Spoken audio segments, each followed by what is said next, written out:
او کسی تاوانباره به کشتنا مینا یک سالی و 6 مه یا کودنگ که زیده دناو را گشتی ده پیدا کری و با اوای که هوانه هاتیا کشتن لدادگاه تاوانا یک لدو که لگوره بند 406 یاسا سزادان عراقی به سزای سیداردان تامرنه هات سزادان لگوره خاندنه که یاسایی بو کیسی تاوانباره کشتنا مینای و که پارزر تاوانباری یه دانای جالی دادگه و بشک یاسان آسان رین تمامین یاسای نهاتن گرتن و ریا گشتی و دستالاتن دادگه سزا لسر تاوانباری سبان جبرکو لگوره گوتنا باب تاوانباری راپورتا چاودریا جواکی هیا که 75 ساده شیطه به ویاوایی بید دوی دادگه داخواز راپورتا پزیشکی کربا لگوره بند 6 یاسا سزادان عراقی که دو بیجه نه سزادان او کسی جاگر شیطاتی یا که زانزدان پیدان پیدکت بهت سزادان لدادگه درونشتونه ده داخواز راپورتا پزیشکی نکرو راپور جی دناوا کیسی ده نبو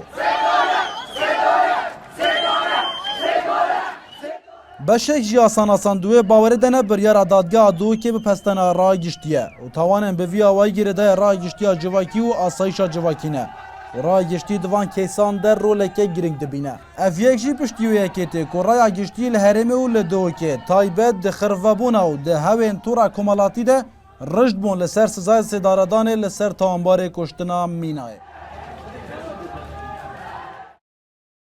هفده مالباتا مینای جی پیشوازی لبریار دادگاه دو که کرنو خواستن بزرگترین دم سزای تاوانبار کشتنا جگراوان جالی دستالات جیبجی کرنه و که سزای سیداردان تامرنه وره جیبجی کرن مولوی نمن و نه مولا من ما شخصر نه ملکی و نه بنا مولوی منی نه بلاد به آگابن